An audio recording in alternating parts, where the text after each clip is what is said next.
Hey guys, it's Eddie Rosano here with the Rosano Group at Indy Realty. In the last couple of videos, we talked a little bit about some of the changes Kayla and I had to make to get to where we're at today, and about overcoming, the limited beliefs that were formed early in our lives and separating ourselves from that if we want to grow.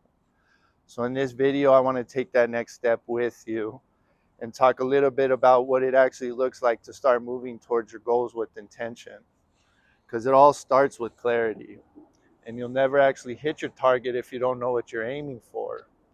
Most people, they want more time, they want more money, they want more freedom, but they've never actually taken the time to define what that really means.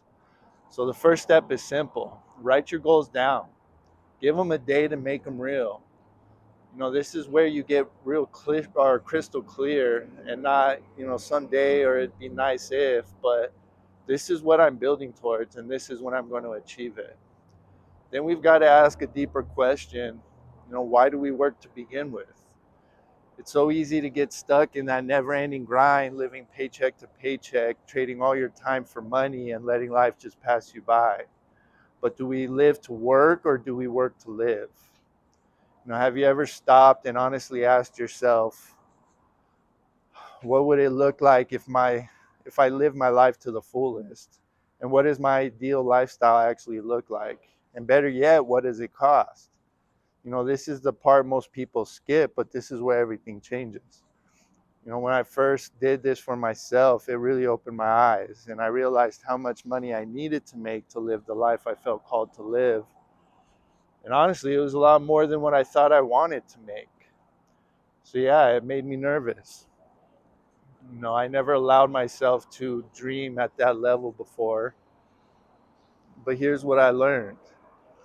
When you start setting the bar high for yourself, you start thinking a little differently. You start acting differently and start doing things that you wouldn't have done at that lower level.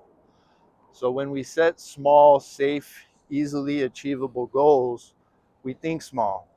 We settle trading more time for money, but that's not what we're aiming for here. We're aiming to live a life by design, and trading all of our time just to reach our goals does not align with that. So for me, the process has taken a lot of faith. Building a relationship with God has given me all the peace and confidence I need to chase the life that I'm trying to live.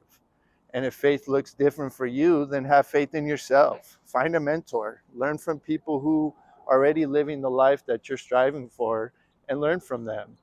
Now here's like the final piece. Start asking yourself, what version of me is capable of achieving this life? What time do I wake up? How do I carry myself? What habits do I live by daily? What kind of thoughts do I allow to shape my future? And remember, it's not about changing who you are. It's about changing the habits and the thought patterns that have been holding you back. Know who you are at your core is the light inside you, and that's exactly what this world needs more of. So we're all in this together. Here I am, dressed up for you guys today at the office, just trying to do the things that I said I would do. And I'm always here to support you guys, so don't ever hesitate to reach out. Whether it's for support, knowledge, accountability, we're here to lean on each other. So have a good day. Love you guys. God bless.